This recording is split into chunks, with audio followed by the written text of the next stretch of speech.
House of the Dragon Season 3 Episode 3 just handed Rhaenyra the one thing she always wanted, and it might be the very thing that destroys her.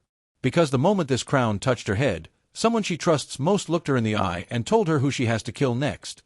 For 20 years, Rhaenyra Targaryen waited for this moment. She watched her father sit on that cold, twisted seat of swords. She watched her half-brother steal it from under her. She buried a son because of it. And now, after the bloodiest opening stretch this show has ever given us, she is finally sitting on the Iron Throne with her father's crown resting on her head. But here's the problem nobody warned her about. Winning a throne and holding one are two completely different wars, and House of the Dragon Season 3 Episode 3 is about to make that brutally clear. Let's rewind for a second, because the road here was not clean. Season 3 opened with the Battle of the Gullet, a savage naval collision between Rhaenyra's fleet and the Triarchy ships the Greens had hired to break Corlys Velaryon's blockade. That battle cost Rhaenyra everything. Her son, Prince Jacaerys Velaryon, was shot out of the sky along with his dragon Vermax, and that loss broke something inside her. Grief turned into fury, and fury turned into action. With Aemon Targaryen wounded and fleeing toward the Riverlands on Vhagar, and with Aegon II having effectively abandoned the capital, Rhaenyra saw her opening and she took it. Episode 2 was where the real cost of that decision showed up on screen. Alicent Hightower, in a move that stunned half the fanbase, kept her word to Rhaenyra and made sure the capital would not fight back. The Gold Cloaks loyal to Daemon stood down. A handful of guards who tried to resist were dealt with fast and without mercy. Before Rhaenyra ever touched that throne, Daemon dragged Otto Hightower in front of her in chains. And then Rhaenyra did something her father never had the stomach for. She executed Otto Hightower herself. No hesitation. No hiding behind someone else's blade. That single moment told us everything about who this queen is about to become. Then came the image the entire fandom has been waiting years to see. Rhaenyra Targaryen, finally, physically sitting on the Iron Throne. Not in a vision. Not in someone else's dream. Real. After her, guards brought in Alicent and Helaena as prisoners, and the episode closed on Alicent staring down at her own father's severed head. That is the exact moment where Episode 3 picks up, and it is not going to be a victory lap. Here's the uncomfortable truth about what Rhaenyra inherited. She didn't just take a throne. She took a city that is starving, broke, and terrified of her. Remember that blockade Corlys enforced on her orders, the one meant to choke out the Greens? It worked, but it also choked King's Landing itself. And remember how the Greens spent nearly everything in the Crown's treasury trying to hire the Triarchy to break that same blockade? That means Rhaenyra doesn't just have hungry small folk lining up outside the Red Keep. She has an empty vault to try and fix it with. She is going to sit on that beautiful, deadly throne and realize almost immediately that she has no money and no food to give the people who are about to start blaming her for both. And that's before we even get to the political landmines still standing. Aegon too may have fled, but he is not dead. Alicent has been telling everyone that Aemon ran off too, when in reality he is lying wounded at Harrenhal, recovering under the watch of Alice Rivers, a woman whose motives are anything but simple. Somewhere out past the capital, Ormond Hightower is commanding the single largest army in all of Westeros, and he has one job: keep the Hightower name connected to that throne no matter the cost. And then there's Daeron, the forgotten third son. Viserys and Alicent's boy, shipped off to Old Town years ago to keep him safe and out of the war. Except he isn't safe anymore, and he isn't out of the war anymore. He is standing on a battlefield right now with a dragon of his own, and according to everything we've seen teased for this episode, Daemon is about to look Rhaenyra dead in the eye and tell her she has to kill him too. Think about what that actually means for a second. Rhaenyra has just barely survived the guilt of executing one man. She hasn't even processed watching her son die. And now the person she trusts most in the world is telling her that the only way to keep this throne is to add another body to the pile, this time someone who shares her own blood. That is not a small ask. That is the exact kind of decision that either forges a strong ruler or creates a monster, and Episode 3 is where we start finding out which one Rhaenyra Targaryen is actually going to be. Because here's what makes this moment so dangerous for her. She isn't just fighting a war anymore. She's fighting for legitimacy, for food, for loyalty, and for her own sense of who she is, all at the exact same time, with almost no room to breathe. And the people closest to her already see the cracks starting to form. The very first thing this episode wants you to feel is weight. Not triumph. Wait. The trailer opens with Rhaenyra's hand pressed against the arm of the Iron Throne, and her grip tightens the longer she sits there, almost like she's trying to convince herself this is real after 2 decades of being told it would never happen. She says it herself in a quiet, almost shaken voice. All eyes look to me now. I must justify my father's faith in me. Rule as he would have wished. On paper, that sounds like a promise. In practice, it might be the most dangerous sentence she could possibly say to herself, because Viserys was not exactly a model of strong leadership. He was gentle, he avoided conflict, and his refusal to properly secure his daughter's succession is the entire reason the realm is currently drowning in a civil war.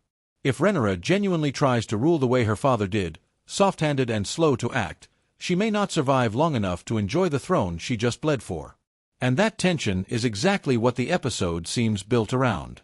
Because right after that quiet, hopeful moment, Daemon turns to her and says 4 words that flip the entire mood. At any rate, we must begin. No comfort. No celebration. Just straight into business, because the moment you sit down as ruler of Westeros, the problems do not wait for you to catch your breath. What follows is basically Rhaenyra's first full day on the job, and it looks exhausting. She's walking through the Red Keep while administrators and stewards throw problems at her from every direction.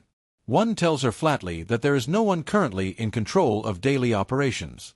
Another mutters something about a chamber issue nobody wants to fully explain. A council member warns her directly, your resources are small, and your hazards are many, and the way that line is delivered isn't dramatic flair, it's a genuine warning. This is not going to be a season where Rhaenyra swoops in, saves the day, and rules peacefully. It's going to be a season about survival through sheer exhaustion. There's a small, almost throwaway detail in the preview that actually says a lot. A rat scurries across the floor of the Red Keep while Rhaenyra is walking. It sounds minor, but the Red Keep's rat problem has been a recurring detail across this entire story, one that different rulers have tried and failed to solve in their own ways. Considering everything that eventually happens around blood and cheese later in the timeline, that small rodent crossing her path might be less of a throwaway detail and more of a quiet warning sign about the kind of danger that hides in plain sight inside these walls. Then the episode shifts into the moment everyone's been bracing for. Daemon tells Rhaenyra directly that Daeron Targaryen is a claimant to the throne, and that she is going to have to kill him. Her face in that moment isn't angry or cold. It's shocked. This is a woman who has just barely lived with the decision to execute Otto Hightower, and now the person closest to her is telling her the list isn't finished. Daeron is Viserys and Alicent's youngest son, sent away to Old Town years ago specifically so he could stay out of this exact kind of danger. Except Ormond Hightower, now head of House Hightower after his father Hobart, has apparently pulled Daeron directly into the fighting and put him on a battlefield with his dragon, Tessarion, the Blue Queen. That single decision undoes everything Alicent tried to protect him from, and it puts him squarely on Daemon's radar, which means he's now on Rhaenyra's radar too. Here's where it gets genuinely unsettling. When the preview shows the 2 sides meeting on the battlefield, with Daemon standing alongside at least one Dragonseed rider and Caraxes looming behind him, the person presented as Daeron Targaryen doesn't match what we already know Daeron looks like. We saw the real Daeron back in Episode 1, and he has dark hair and a distinctly different face. The person Ormond brings forward here has silver hair and looks nothing like him. Even Tessarion, his own dragon, reacts strangely to this person, almost as if she doesn't fully recognize him either. That is not a small inconsistency. That is very likely a deliberate setup, and if Ormond is betting that Daemon has never actually seen Daeron in person, he might be trying to pull off one of the boldest bluffs of the entire war, buying time while the real Daeron stays hidden and protected somewhere else entirely. If that theory holds up, it changes everything about how this season plays out. It means Daemon could walk away from this confrontation believing the threat is neutralized, when in reality the true claimant is still alive, still armed with a dragon, and still capable of showing up at the worst possible moment for Team Black. And knowing how the show loves to let its characters make confident decisions based on incomplete information, that kind of trap feels exactly like the type of gut punch this series has built its entire identity around. While all of that is unfolding on the battlefield, back inside the Red Keep, Rhaenyra is dealing with a completely different kind of danger, the kind that doesn't come with a dragon attached. The preview shows her sitting through a banquet, surrounded by lords and wealthier citizens of King's Landing, and the way she's looking around that room says everything. She isn't relaxing. She's studying faces. She's trying to figure out who in that hall actually supports her and who is just pretending to, smiling at the new queen while quietly hoping she fails. It's the exact same instinct as that rat crossing her path earlier, except now she's the one doing the hunting, trying to sniff out the rats hiding among her own supposed allies.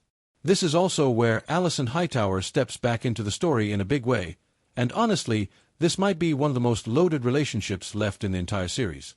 These two women grew up together. They were closer than sisters once, before politics and marriage and war tore that bond apart piece by piece. Now, for the first time in a long while, they don't need some contrived excuse to be in the same room, because they're both simply living inside the same castle. And what Alicent says to her in this private moment cuts deep.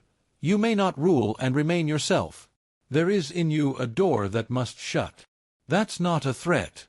That's something closer to a warning from someone who has already watched two of her own children get consumed by power, Aegon and Aemond, both twisted into versions of themselves that even she barely recognizes anymore. Alicent isn't trying to scare Rhaenyra for no reason. She's trying to save her from becoming the next casualty of that exact same pattern. Rhaenyra's response is telling too. She pushes back hard, insisting she isn't going to change, that she isn't capable of turning into someone cruel. I dispute that. I must become what I am not, she says, almost like she's trying to talk herself out of a fate she can already feel closing in around her. But here's the thing this show has been building for a while now, and it isn't subtle if you've been paying attention. Rhaenyra has increasingly leaned into the idea that all of this, the war, the losses, the throne, is somehow preordained. Destiny. Prophecy. The idea that her father once passed down to her about the prince that was promised, the one meant to unite the realm against the Long Night. Daemon has spent a good amount of time feeding that belief too, especially after his visions tied to the weirwood trees and the three-eyed raven. The danger here isn't that Rhaenyra becomes evil overnight. The danger is that she becomes convinced that anything she does, no matter how brutal, is justified because she believes she's fulfilling something bigger than herself. That kind of certainty is exactly how good rulers turn into feared ones. There's a real risk buried in this storytelling choice too, and it's worth being honest about. We've all seen a fantasy queen go from grounded and sympathetic to full-blown mad in the span of a single season before, and it did not land well for a lot of viewers. Daenerys Targaryen's collapse in Game of Thrones Season 8 felt rushed, almost like flipping a switch instead of watching a slow unraveling.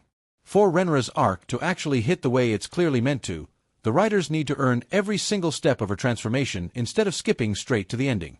Based on what Episode 3 seems to be setting up, with the guilt, the isolation, the impossible decisions stacking on top of each other one after another, there's real potential here to do this the right way, showing exactly how a person gets pushed toward darkness rather than just announcing that she arrived there. Then there are a couple of quieter, more personal beats mixed into the preview. We get scenes of Rhaenyra and Daemon together in bed, something this show hasn't given us much of in recent seasons considering how much distance has grown between them. Their relationship has been rocky for a long stretch of the series, filled with resentment, jealousy, and unspoken tension. But right now, in the immediate aftermath of taking the capital, Daemon is one of the only people left that Rhaenyra can actually lean on, someone whose loyalty she doesn't have to constantly question. That closeness feels earned in this moment, even if it's clear from earlier scenes that Rhaenyra is also starting to need his approval less and less. At one point she essentially tells him she doesn't require his blessing anymore, a small line that carries a lot of weight considering how much power Daemon has held over her decisions in the past. Meanwhile, the episode also teases a knighting ceremony involving the Dragonseeds, the group of unlikely dragon riders who've claimed dragons throughout the war. Something happens during that ceremony involving Ulf White specifically, and judging by the reactions from the people around him, it isn't good news for his relationship with Rhaenyra and Daemon. Ulf has already been shown clashing with Daemon in earlier episodes, and this could be the moment that relationship fully breaks down, adding one more crack into an alliance that was never fully stable to begin with. Now let's talk about the moment that might end up being the most visually striking scene in the entire episode, the fire. The preview shows Rhaenyra pulling down banners, tearing apart anything that once represented Aegon and Aemond's rule, and then later burning it all in a pile. On the surface, this looks like simple political cleanup, erasing the old regime's symbols the same way any new ruler might. But the placement of this scene matters. It comes right after Alicent's warning about the door inside her that must shut, and right before Alicent delivers the final line of the entire trailer, "Time will tell." That framing isn't accidental. The show is deliberately asking the audience to watch Rhaenyra stare into those flames and wonder whether we're witnessing a queen clearinghouse, or a queen starting to enjoy the feeling of destroying things that stand in her way. The close-up on her face during this moment reportedly shows something colder than we've seen from her before, less grief, more resolve, maybe even the first flicker of something darker settling in. There's also a smaller but genuinely important scene tucked into the preview involving the small council. Rhaenyra sits at that table for what appears to be her first real session as ruling queen, and two names stand out immediately. Corlys Velaryon remains her hand of the king, still carrying that title even after everything the war has cost his family, including Jacaerys. And Mysaria steps into the role of Mistress of Whispers, which is a massive development if you followed her arc across the entire series. Mysaria spent years operating in the shadows, feeding demon information, surviving by staying underestimated. Now she's officially part of the ruling government, sitting at the same table as the queen, which puts her in a position of real influence for the first time. Considering how sharp and calculating Mysaria has always been, that appointment alone could shape several major decisions coming up this season, especially anything involving spies, loyalty, or figuring out exactly who inside King's Landing can't be trusted. This small council scene is also almost certainly where the food crisis gets addressed directly, and it's worth slowing down on why this matters so much. Corlys enacted that naval blockade against King's Landing under Rhaenyra's orders, specifically to choke supply lines and pressure the Greens while they held the capital. It worked. But blockades don't selectively starve your enemies, they starve everyone inside those walls, which now includes the very people Rhaenyra needs to feed and govern. Meanwhile, the Greens spent a massive portion of the Crown's treasury trying to hire the Triarchy fleet to break that exact blockade before losing the capital entirely. That means Rhaenyra inherited a starving city and an empty vault at the exact same time, and there is no easy fix sitting on the table. She can't simply purchase her way out of this problem the way a stable ruler normally could. Every basic solution available to her requires money she does not have, and that kind of resource crisis has historically been one of the fastest ways to turn public opinion against a monarch, regardless of how justified their claim to the throne actually is. It's worth stepping back here and comparing this to what Viserys or even Aegon dealt with during their reigns. Both of them, whatever their flaws, inherited functioning treasuries and reasonably stable supply chains. Rhaenyra doesn't have that luxury. She took the throne through war, and war leaves wreckage behind it, wreckage she now has to personally clean up while simultaneously trying to hold together a fragile alliance of Dragonseeds, bannermen, and former enemies who are only cooperating out of necessity rather than loyalty. Every single episode this season is likely to peel back another layer of just how thin her actual support really is beneath the surface of her victory. And this is exactly why Episode 3 feels like such a pivotal turning point for the season as a whole. Episode 1 was about brutal, chaotic war. Episode 2 was about the price of taking the capital. Episode 3 appears to be about something quieter but arguably more dangerous, the slow, grinding reality of actually governing a broken kingdom while enemies regroup just outside the walls. Otto Hightower isn't gone. He's out there commanding the single largest army left in Westeros, and his entire purpose is making sure the Hightower name stays connected to that throne no matter what it costs him. Aemond is still alive, recovering at Harrenhal under circumstances that remain deeply unclear, especially with Alice Rivers involved in his care. And there's a real possibility that Alicent's loyalties are far less settled than they currently appear, especially if healing Aemond becomes her path toward finally securing the one thing she's always wanted for herself, real power and standing of her own, something she's never technically held under her own name. Every thread this episode pulls together, the food shortage, the empty treasury, the fake or real Daeron, the fractures forming with Ulf White, Mysaria's new position, and Rhaenyra's increasingly fanatical belief in her own destiny, points toward the same central question the entire season seems built around. Can Rhaenyra actually hold on to what she's taken, or is this victory simply the beginning of an even harder fall? Let's dig deeper into something that doesn't get talked about enough when people discuss this stretch of the story, and that's just how isolated Rhaenyra actually is right now, even while surrounded by people. She has Daemon, but their relationship has been unstable for years, built as much on mutual need as genuine trust. She has Corlys, but Corlys just lost his grandson because of a war she led, and grief has a way of quietly corroding loyalty even when nobody says it out loud. She has Mysaria, someone brilliant and useful, but also someone who has spent her entire life surviving by serving whoever benefits her most, which makes her an asset, not necessarily a safety net. And she has Alicent, a woman she loves in a complicated, exhausting way, but who has now directly told her that ruling is going to force her to become someone she might not recognize. Strip all of that away, and what you're left with is a queen who technically has more support around her than ever before, yet somehow feels more alone than she's ever been in the entire series. That isolation is exactly what makes the religious fanaticism angle so unsettling. This isn't a case of Rhaenyra suddenly deciding to believe in prophecy out of nowhere. This has been building since her father first told her about Aegon's dream, the vision of ice and fire and the prince who was promised to unite the realm against a coming darkness. 4 years, that story sat quietly in the background of her character, something she carried more out of obligation to her father's memory than genuine belief. But losing Jacaerys seems to have cracked something open.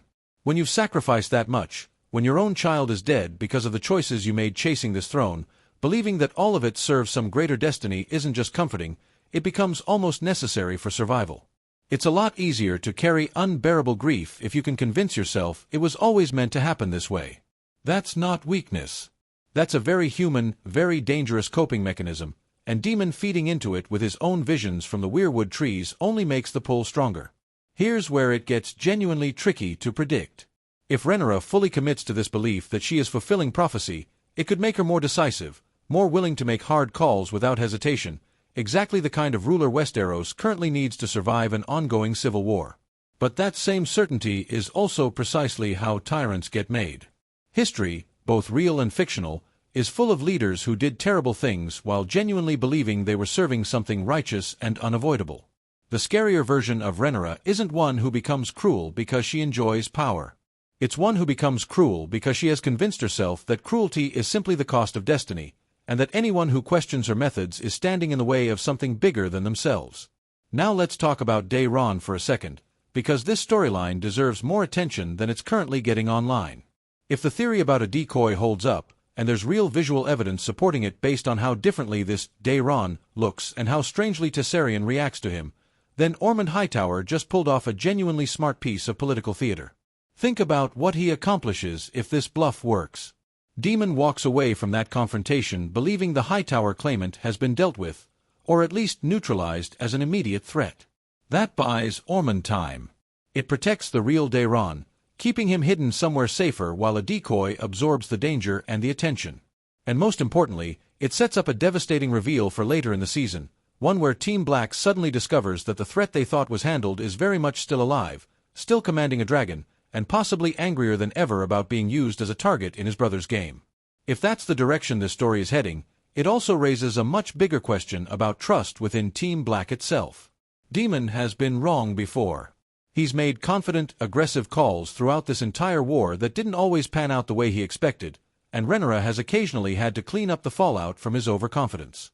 If he walks into this confrontation certain he's dealt with Daeron, only to discover months later that he was played, that failure could put real strain on his relationship with Rhaenyra at the exact moment she needs him functioning as a stable, trustworthy partner rather than another problem she has to manage. And that brings us to the piece of this episode that honestly deserves the most attention going into Sunday night, the growing distance between Rhaenyra and the people who are supposed to be her strongest allies. Ulf White already seems to be drifting away from the group after whatever happens during that knighting ceremony. Daemon's loyalty has always come with conditions attached. Corlys is grieving a grandson lost to this exact war. And even Mysaria, for all her usefulness, has never truly belonged to anyone but herself. If Episode 3 is setting up a season where Rhaenyra slowly loses the people around her one by one, even as she gains more formal power, that would be one of the more quietly devastating character arcs this franchise has attempted, and it would explain exactly why Alicent's final warning lands the way it does. Time will tell whether Rhaenyra becomes the ruler her father hoped for, or whether the throne finishes the job the war already started. Let's shift focus for a moment and talk about what's happening outside King's Landing, because the war Rhaenyra just won a battle in is nowhere close to finished. Daeron Targaryen is still alive, and that alone should worry everyone celebrating this so-called black victory. He's currently recovering at Harrenhal after being badly wounded, and the person tending to him is Alice Rivers, a woman whose presence in this story has always carried an undercurrent of something unnatural. She's not a typical healer. She's tied to older, stranger forces in this world, the kind of magic and prophecy that this show has been quietly building since its earliest episodes. Whatever she does to help Daemon recover is unlikely to be simple medicine, and depending on how far the show wants to lean into the supernatural elements of this story, that healing process could come with consequences nobody saw coming. And here's the detail that makes this even more dangerous for Rhaenyra's side. Alicent has been telling everyone in King's Landing that Daemon fled the capital and is presumably gone for good. That's not true. She knows exactly where he is, and she's choosing to protect that information rather than hand her own son over to the people who just executed her father. That single lie is a ticking clock sitting inside Rhaenyra's inner circle, because the moment it gets discovered, and shows like this one rarely let secrets like that stay buried for long, it's going to blow apart whatever fragile trust currently exists between Alicent and Rhaenyra. Remember, Alicent made a very specific bargain to ensure King's Landing fell without a bloodbath. If Rhaenyra discovers that bargain came wrapped in a lie about her most dangerous remaining enemy, that relationship could shatter instantly, and Alicent's position inside the Red Keep could go from uneasy ally to prisoner in a matter of scenes. There's also a real possibility, based on where several plot threads seem to be heading, that Alicent's loyalty to Rhaenyra was never as solid as it looked in Episode 2. Handing over the capital may have been less about genuine allegiance and more about damage control, protecting her surviving children and buying herself leverage for whatever comes next. If healing Daemon becomes her path toward gaining real power of her own, something she's technically never held under her own name despite being queen, mother to a king, and mother to a claimant, that motivation completely reshapes how we should be reading every interaction she has with Rhaenyra going forward. Every warm, warning-filled conversation between them could be genuine concern from an old friend, or it could be Alicent quietly repositioning herself for a future where Daemon, not Rhaenyra, ends up back on that throne.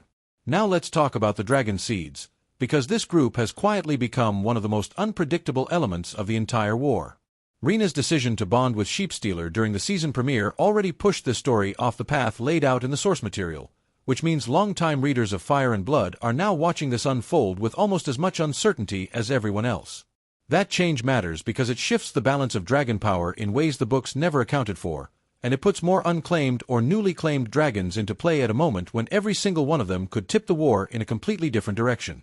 Combine that with Hugh Hammer and Ulf White, two men who were essentially nobody before claiming dragons and are now sitting at the same table as centuries-old noble houses, and you have a recipe for serious instability. These aren't seasoned political players. They're ordinary men suddenly wielding the single most powerful weapon in the entire world, and Episode 3 already seems to be hinting that at least one of them, Ulf, is starting to feel used rather than valued. That tension matters more than it might seem on the surface.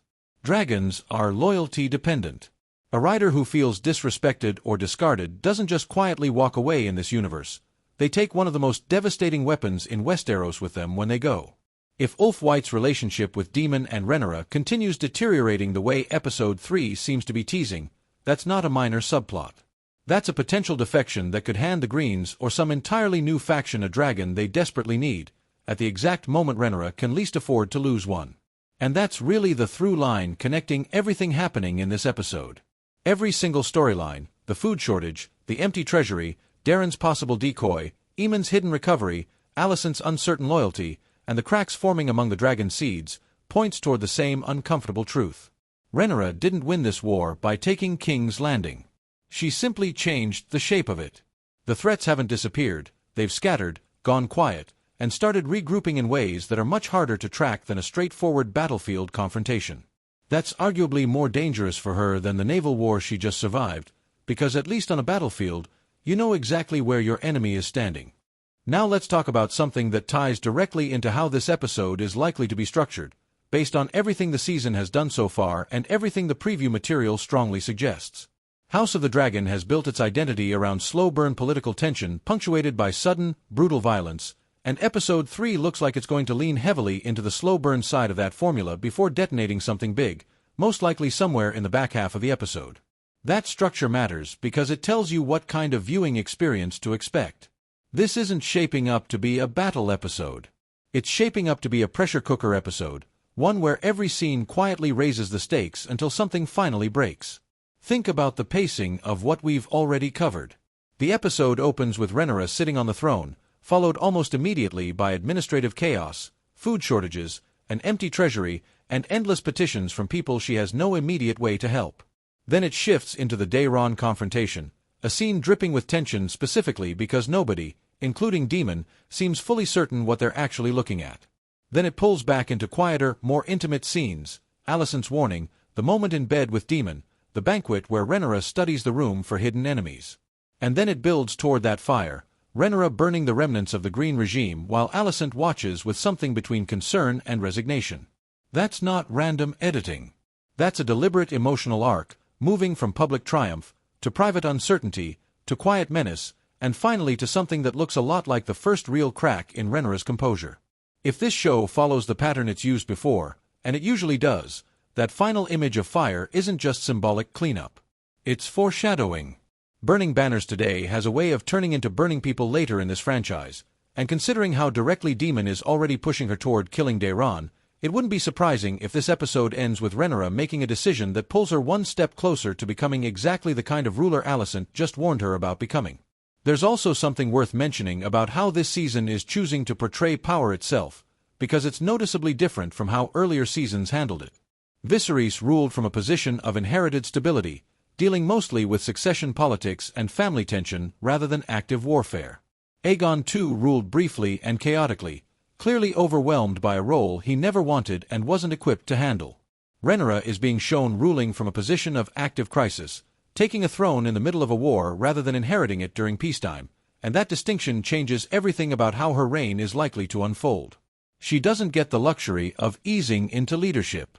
She has to govern and fight simultaneously, often with the same limited resources, and that kind of pressure tends to reveal character faster and more brutally than gradual, peacetime rule ever could. That's probably the smartest storytelling decision the season has made so far, because it avoids the trap so many prequel and spin-off shows fall into, spending too much time on slow world-building before finally letting the main character actually do something. Rhaenyra doesn't get a honeymoon period as queen. She gets thrown directly into crisis management from the second she sits down, and the show seems fully aware that watching her fumble through impossible decisions is far more compelling than watching her enjoy a peaceful reign that everyone already knows isn't coming. It also raises the stakes for every remaining episode this season. If Episode 3 is genuinely about Rhaenyra's first crack starting to show, then Episodes 4 through 8 have a lot of room to escalate from here, and knowing this show's track record, escalation usually means someone we care about doesn't survive the process. Whether that ends up being Daeron, whether real or Decoy, someone caught in the crossfire of the food shortage riots that seem inevitable given the current Treasury situation, or even someone inside Rhaenyra's own inner circle finally reaching a breaking point, this episode is very likely setting up dominoes that won't fully fall until several weeks from now. Let's talk predictions now, because this is the part of the breakdown where we get to actually put our necks on the line and reason through where all these threads are most likely heading, based purely on everything the show has set up so far. First prediction, and honestly the most confident one on this list, the food and money crisis is going to escalate into something visible and public before this episode ends. A queen who cannot feed her own capital doesn't get to quietly manage that problem behind closed doors for long. Expect some kind of unrest, whether that's angry crowds outside the Red Keep, hoarding and black market activity among the wealthier lords Rhaenyra was studying at that banquet, or even open confrontation between desperate citizens and the gold cloaks trying to keep order. This show has never been shy about showing how quickly public opinion turns when people are hungry, and Rhaenyra inherited a starving city with an empty vault, which is about as fragile a foundation as a new ruler can possibly start from. Second prediction, and this one is a little riskier but supported by real visual evidence from the preview, the Daeron on that battlefield is not the real Daeron. Between the mismatched hair color, the completely different facial features compared to what we saw in Episode 1, and Tessarion's clearly confused reaction to the person claiming to be her rider, there's simply too much inconsistency here for this to be a simple continuity oversight. Otto Hightower staking his family's entire remaining leverage on protecting the real heir makes complete strategic sense, especially with Aegon gone and Aemond wounded and hidden. If this bluff works, and Daemon walks away from that confrontation believing the threat has been dealt with, expect that decision to come back around later in the season in a way that genuinely damages trust between Daemon and Rhaenyra, especially once she realizes he made a life-or-death call based on incomplete information. Third prediction, Ulf White's storyline is heading towards some kind of break, and it might happen faster than people expect. Whatever occurs during that knighting ceremony seems to shake something loose in his relationship with Daemon and Rhaenyra, and given how openly resentful he's already seemed in earlier episodes about being treated as disposable despite commanding one of the most powerful weapons in the war, it wouldn't be shocking if this season eventually shows him defecting, negotiating with the opposing side, or at minimum refusing to fight on Rhaenyra's command the next time she needs him. Dragons don't follow crowns. They follow riders. And a rider who feels expendable is exactly the kind of instability this war cannot afford right now. Fourth prediction, Alicent's secret about Aemond is going to surface, and when it does, it's going to cost her significantly. She's currently protecting information that could get her son killed if discovered, and shows like this one rarely let a lie of that magnitude sit quietly in the background for more than a handful of episodes. When Rhaenyra finds out that Alicent knew exactly where her most dangerous remaining enemy was hiding and said nothing, that discovery has the potential to completely unravel whatever fragile trust currently exists between them. Given how much weight this show has placed on their relationship since the very first season, expect that confrontation, whenever it happens, to be one of the most emotionally loaded scenes of the entire year. Fifth prediction, and this one ties everything together. Rhaenyra's fanaticism is going to keep intensifying, and it's going to directly influence a major decision she makes before the season ends, most likely involving either Daeron or Aemond. The show has spent real time establishing her growing belief in prophecy and destiny, and Daemon's visions have only reinforced that belief rather than challenging it. If the writers are being intentional about this arc, and everything about the pacing so far suggests they are, expect her certainty in her own destiny to eventually lead her toward a decision that even her closest allies question, possibly one that finally forces Daemon or Corlys to push back against her instead of simply following her lead. That moment, whenever it arrives, is likely to be the true turning point of Rhaenyra's entire character arc this season. The exact moment Alicent's warning about the door that must shut stops being a metaphor and becomes something painfully real. What makes all of this genuinely compelling, rather than just predictable political drama, is how grounded every single one of these threads feels in decisions the characters have already made. Nothing here comes out of nowhere. The food crisis exists because Rhaenyra ordered a blockade. The Daeron situation exists because Alicent sent him away to protect him and Ormond weaponized that protection instead. Ulf's resentment exists because the Dragonseeds have been treated as tools rather than people since the moment they were recruited. Alicent's secret exists because she's still trying to protect her remaining children even after everything that's happened. Every consequence Rhaenyra is about to face traces directly back to choices made earlier in this exact story, which is exactly what separates strong, earned storytelling from cheap, random plot twists. Let's zoom out for a second and talk about why this particular episode matters so much in the larger context of the entire Fire and Blood story, because for anyone who knows where this history eventually goes, Episode 3 represents something much bigger than just another chapter in an ongoing war. This is the point where the Dance of the Dragons stops being a story about two rival claimants fighting for a throne and starts becoming a story about what holding power actually does to the people who win it. Historically, the real tragedy of this entire conflict was never really about who deserved the crown more. It was about how the fight for that crown hollowed out an entire family and destroyed the very stability it was supposedly meant to protect. Episode 3 is where that theme stops being subtext and starts becoming the literal plot. And that's exactly why the choice to slow things down here, rather than immediately jumping into another massive battle, feels like such a smart creative decision. After 2 episodes packed with naval warfare, executions, and a violent takeover of the capital, giving the audience a breather to sit inside the consequences of that violence is far more effective than simply escalating the action again. It forces viewers to actually reckon with what winning cost Rhaenyra, rather than letting the momentum of victory carry them past that reckoning entirely. Shows that skip this step tend to feel hollow by their endings, because audiences never get the chance to emotionally process what the characters actually sacrificed to get where they are. House of the Dragon, at least based on everything Episode 3 appears to be building, seems determined not to make that mistake this time around. There's also something worth appreciating about how this episode handles Rhaenyra specifically, because it resists the easy, simplistic version of this story where she's either a righteous hero reclaiming her rightful throne or a power-hungry tyrant who is always destined to fall. Instead, what we're getting is something far more uncomfortable and far more human, a woman who genuinely believes she's doing the right thing, who has legitimate grievances against everyone who wronged her, and who is still, step by step, decision by decision, moving toward choices that even she doesn't fully recognize as dangerous yet. That's a much harder story to tell well, because it requires the audience to stay sympathetic to someone while simultaneously watching her make increasingly troubling choices, and it requires the writers to earn every single one of those choices rather than rushing toward a predetermined conclusion. If the show pulls this off correctly, and everything about Episode 3's structure suggests real intention behind this pacing, Rhaenyra's arc could end up being remembered as one of the more nuanced portrayals of power and corruption this franchise has ever produced. Not because she becomes some over-the-top villain, but because every single step she takes toward darkness will feel completely understandable in the moment, even as the audience watches the bigger picture assembling into something much more troubling. That's the difference between a character falling and a character being slowly, deliberately worn down by circumstances until there's almost nothing left of who they used to be. It's also worth noting how effectively this episode seems to be using its supporting characters to reflect different possible futures for Rhaenyra herself. Alicent represents the version of this story where power corrodes you slowly, through compromise after compromise until you barely recognize the person you started as. Aegon and Aemond represent the version where power turns you openly cruel and reckless, consumed by entitlement and violence. Daemon represents a version defined by ambition without real boundaries, someone who has spent his entire life chasing power for its own sake.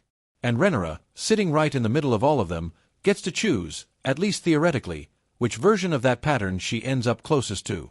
The fact that this episode surrounds her with all three of those cautionary examples in a single hour, through Alicent's direct warning, through the news about Aegon and Aemond's fates, and through her own increasingly complicated relationship with Daemon, feels like a deliberate structural choice designed to make her final decision, whenever it comes, land with maximum emotional weight. That's really what makes House of the Dragon Season 3 Episode 3 worth paying close attention to beyond just the plot mechanics. This isn't simply about who lives, who dies, or who ends up on which side of the war by the time the credits roll. It's about watching a genuinely good person get slowly, believably pushed toward becoming someone much harder to recognize, one impossible decision at a time, and being forced to ask yourself the entire way through whether you would have made different choices in her position, or whether the throne really does eventually break everyone who sits on it. So where does all of this leave us heading into Sunday night? Rhaenyra Targaryen has everything she ever wanted sitting right in front of her: the crown, the throne, the title, the legitimacy she spent her entire life fighting to claim. And somehow, none of it looks like a victory. It looks like the beginning of the hardest chapter of her life, one where the enemy isn't a rival army or a rival claimant, but the slow, grinding weight of power itself, quietly reshaping her one impossible decision at a time. That's the story Episode 3 seems determined to tell, and if the show sticks the landing the way its pacing suggests it will, this could end up being one of the most important episodes of the entire season, even without a single major battle in it. Think about everything stacked against her right now. A capital with no food and no money to fix it. A council full of people whose loyalty is real but conditional. A Dragonseed alliance already showing cracks before the season is even halfway through. A best friend turned rival warning her, almost desperately, that the throne is going to change who she is whether she wants it to or not. A husband pushing her toward killing someone who shares her own blood, possibly based on a lie he doesn't even know he's been told. And underneath all of it, a growing belief that everything happening to her is fate, destiny, something bigger than herself that justifies whatever she has to do next. That combination is not a formula for peace. That's a formula for a slow, painful transformation, and the scariest part is that every single piece of it makes complete sense given everything Rhaenyra has already survived to get here. What makes this hit even harder is remembering who Rhaenyra used to be. This is the same woman who once tried everything in her power to avoid war entirely, who sat across from Alicent at her father's deathbed and chose peace over vengeance, who spent years being patient, diplomatic, and careful in a world that rewarded neither. Watching that same woman slowly get pushed toward burning banners, ordering executions, and preparing to kill a teenage boy who shares her blood isn't just political drama. It's watching a person get worn down by circumstances she never fully chose, one impossible situation stacked on top of another until the line between necessary and monstrous starts to blur completely. That's what makes this arc so uncomfortable to watch, and honestly, that's what makes it so powerful too. Nobody becomes a tyrant overnight. They get their one justified decision at a time, and Episode 3 looks like it's going to show us exactly how that process begins. And here's the part that should genuinely worry every single person still rooting for her. Alicent's final words in that trailer, "Time will tell," aren't just a throwaway line. They're a challenge. A question hanging over the rest of this entire season. Will Rhaenyra manage to hold on to who she was before all of this started, or will the throne finish the job the war already began, stripping away every piece of the person who once believed peace was possible until there's nothing left but a queen who rules through fear because she genuinely believes she has no other choice left? Based on everything we've broken down here, the food crisis about to explode, the possible Daeron deception waiting to unravel, Ulf White's loyalty already cracking, Alicent's dangerous secret still buried, and Rhaenyra's belief in her own destiny growing stronger by the episode, that question does not have an easy answer, and it might not have a good one either. This is exactly why House of the Dragon continues to separate itself from so many other fantasy shows trying to fill the void this franchise left behind. It's never really been about who sits on the throne. It's about what sitting there actually costs, and whether anyone, no matter how good their intentions started out, can hold that kind of power without eventually being changed by it beyond recognition. Rhaenyra fought her entire life to prove she deserved this crown. Episode 3 is where we start finding out whether deserving it and surviving it turn out to be two completely different things. So here's where you come in. When this episode actually airs Sunday night, watch closely for that rat crossing the floor. Watch Tessarion's reaction the moment that so-called Daeron steps forward. Watch exactly how long it takes before someone brings up the food shortage directly to Rhaenyra's face, and watch her expression the second those green banners start burning. Every single one of those moments is going to tell you something important about where this season is truly headed, and there's a real chance we'll be talking about this exact episode months from now as the moment everything started quietly falling apart, or the moment Rhaenyra proved every single doubter wrong. If this breakdown helped you catch details you might have missed, or if you're just as hooked on where this story is heading as I am, do me a favor and hit that like button. It genuinely helps this channel keep growing. Subscribe if you want the full recap and reaction the moment this episode actually drops, because we are covering every single episode this season start to finish. And drop a comment right now telling me what you think. Is that really Daeron on the battlefield or a decoy? Is Alicent quietly playing both sides? And how far do you think Rhaenyra is willing to go before this throne finally breaks her? Let's talk about it down below, because if there's one thing this show has taught us over and over again, it's that in Westeros, nobody sits comfortably for very long. Time will tell, and we'll be right here breaking down every second of it with you. Section 11. Now let's step back and actually review what House of the Dragon has delivered so far this season, because Episode 3 doesn't exist in a vacuum, and judging it fairly means looking at the bigger picture of where Season 3 stands compared to what came before it.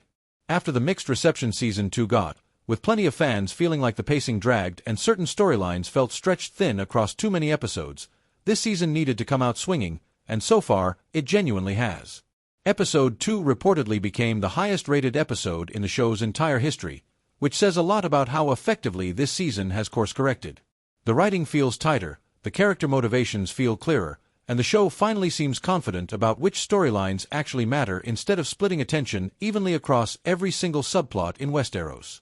What stands out most in this stretch of episodes is how the show has shifted its entire emotional center of gravity. Season 1 was about setup, decades of political maneuvering building toward inevitable conflict. Season 2 struggled at times to translate that slow burn into consistent momentum. But this season has been unapologetically direct. It opened with a devastating naval battle, followed it with the fall of King's Landing and Otto Hightower's execution, and now it's using Episode 3 to slow down just enough to let those consequences actually breathe. That structure alone deserves credit, because pacing has been this franchise's biggest weakness since it first premiered, and Season 3 finally feels like it understands when to accelerate and when to let a scene sit. Performance-wise, Emma Darcy continues to carry an enormous amount of weight on their shoulders, and based on everything teased for this episode, that weight is only increasing. Playing a character who is simultaneously grieving, ruling, and slowly convincing herself that her actions are justified by destiny is an incredibly difficult balance to strike without tipping into melodrama, and everything about Darcy's approach so far, especially that description of leaning into religious fanaticism rather than simple villainy, suggests a genuinely thoughtful take on how power actually corrupts someone who started out believing she was different from everyone else who sat on that throne before her. Olivia Cook deserves equal credit here too, because Alicent has quietly become one of the most compelling characters in the entire series, largely because her motivations refuse to stay simple. She's not purely sympathetic and she's not purely manipulative. She exists in that uncomfortable middle ground where every choice she makes could be read as genuine care or as calculated self-preservation, and the show smartly never fully confirms which one it actually is. That ambiguity is exactly what makes her scenes with Rhaenyra so effective, because you're never entirely sure whether you're watching two old friends trying to save each other, or two rivals quietly circling for position. The introduction of Ormond Hightower this season, played by James Norton, has also added a genuinely fresh dynamic to the green side of this conflict, something that desperately needed new energy after Aegon and Aemon's arcs started feeling repetitive by the end of last season. Ormond represents something different, a Hightower who isn't driven by personal ambition or resentment the way Otto or Aemond were, but by a rigid, almost obsessive sense of family duty. That makes him a genuinely unpredictable threat, because unlike Aegon, he's not reckless, and unlike Aemond, he's not driven by ego. He's driven by obligation, which historically tends to make fictional antagonists far more dangerous, because they're willing to make cold, calculated sacrifices that emotionally driven characters usually hesitate on. If there's one criticism worth raising honestly, it's that the show is now juggling an enormous number of moving pieces simultaneously: the food crisis, the Daeron situation, Aemon's recovery, Alicent's secret, the Dragonseed's loyalty issues, and Rhaenyra's psychological unraveling, all within a single 8-episode season. That's an ambitious amount of storytelling to pack in, and there's a legitimate risk that some of these threads could feel rushed or underdeveloped if the show tries to resolve too much too quickly heading toward the finale. Based on how carefully Episode 3 appears to be laying groundwork rather than rushing through plot beats, though, there's real reason for optimism that the writers are being deliberate rather than sloppy with how they're distributing all of this material across the remaining episodes. Overall, this stretch of the season represents House of the Dragon operating at its most confident, blending political tension, personal tragedy, and slow-building horror in a way that finally feels consistent from episode to episode rather than inconsistent the way Season 2 sometimes was. Episode 3 specifically looks like it's going to be remembered less for spectacle and more for atmosphere, less for dragon battles and more for the quiet, uncomfortable moments where you watch a woman you've followed for 3 seasons start slowly becoming someone you're not sure you recognize anymore. Let's talk about the technical and creative choices behind this episode, because a lot of what makes House of the Dragon effective doesn't come from dialogue alone, it comes from how the show is actually shot and scored, and Episode 3 appears to lean heavily into that side of its storytelling. The trailer footage alone gives us a strong hint of the tone the full episode is going for, built around low, droning string instrumentation rather than the sweeping, triumphant score you might expect after a major victory like taking King's Landing. That choice matters. A composer scoring a queen's first day on the throne with tension instead of triumph is a deliberate signal to the audience that we shouldn't be celebrating alongside her, we should be bracing right along with her. The camera work also seems to be doing a lot of quiet storytelling here. Multiple close-up shots on Rhaenyra's face throughout the preview, particularly during her grip on the Iron Throne tightening and during the final shot of her watching the green banners burn, suggest the direction is intentionally using her expressions as the emotional through-line of the episode rather than relying on dialogue to explain what she's feeling. That's a smart directorial choice for a character who is increasingly guarded, someone who says one thing out loud, "I dispute that, I must become what I am not," while her face and body language tell a completely different story underneath. Good television lets the audience notice that gap without spelling it out, and everything about how this episode has been shot so far suggests the directors trust their audience enough to pick up on that tension without over-explaining it. There's also something worth appreciating about how the show continues to use physical space to reflect political power. Rhaenyra now occupies the same chambers her father and Aegon once ruled from, sleeping in the same room, surrounded by the same massive model of the Valyrian freehold her father obsessed over for years. That's not just set decoration, it's a visual reminder that she has physically inherited the exact same position, and by extension, the exact same pressures and temptations that shaped every ruler who sat there before her. Watching her exist inside that space, particularly in quieter, more intimate scenes with Daemon, reinforces the idea that this story is fundamentally cyclical, that the throne itself seems to exert a kind of gravity on whoever sits closest to it, regardless of how different they believe themselves to be from their predecessors. Costume design deserves a mention too, particularly the choice to have Rhaenyra wearing her father's crown rather than commissioning something new for herself. That's a meaningful detail once you understand its history, since that crown was originally made for Jacaerys, who specifically didn't want to wear the crown his own father Maegor once wore. Passing that same crown down to Viserys, and now to Rhaenyra, ties her directly into a lineage of rulers who consciously tried to distance themselves from the more violent, tyrannical instincts of their predecessors. The quiet irony, of course, is that circumstances may force Rhaenyra into exactly the kind of ruthless decision-making that Crown was originally meant to symbolically reject, which makes every shot of her wearing it hit a little differently once you know what it actually represents. One more thing worth noting for anyone watching closely this Sunday: pay attention to how the show frames the small folk throughout this episode, the ordinary people petitioning Rhaenyra, waiting outside for food, watching her from a distance during the banquet scene. This show has occasionally been criticized in the past for focusing almost entirely on noble politics while treating everyday citizens as background texture rather than real stakes. If Episode 3 genuinely follows through on showing the human cost of the food shortage and the blockade, rather than just referencing it in council room dialogue, that would represent meaningful growth for a series that sometimes forgets its wars have consequences beyond the people sitting at the table making decisions. Given how much weight this episode already seems to be placing on Rhaenyra's disconnect from the practical realities of ruling, there's a real chance the show finally gives its background population a genuine voice in this exact episode, and if it does, that alone could make this one of the more emotionally grounded hours the series has produced. Let's close out this review portion by talking honestly about expectations versus what this episode is actually positioned to deliver, because that gap matters when it comes to how audiences receive it this Sunday. Given how much marketing weight HBO has put behind the Daeron confrontation and the who has to die next tension, there's a real chance some viewers walk in expecting a battle-heavy episode and instead get something far quieter, far more procedural, and far more focused on governance than warfare. That's not a flaw, but it is worth setting expectations correctly, because the strongest version of this episode is likely to be judged not on spectacle, but on whether it successfully makes you feel the walls slowly closing in around Rhaenyra without a single sword being drawn in anger. Compare this to how the franchise has handled similar aftermath episodes in the past. Game of Thrones was often at its best in these exact moments, the quiet episodes sandwiched between major battles where characters had to sit with consequences instead of just reacting to the next crisis. Some of that show's most memorable scenes weren't battles at all, they were council rooms, uncomfortable dinners, and private conversations where alliances quietly shifted without anyone raising a weapon. If House of the Dragon Episode 3 successfully channels that same energy, using King's Landing's food crisis, Rhaenyra's fanaticism, and Alicent's warning as the actual tension of the hour rather than treating them as filler between action sequences, this could end up being remembered as one of the more character-driven standout episodes of the entire series, in the same tradition as some of Game of Thrones' most respected non-battle episodes. It's also worth acknowledging how well this episode seems to be using restraint as a storytelling tool.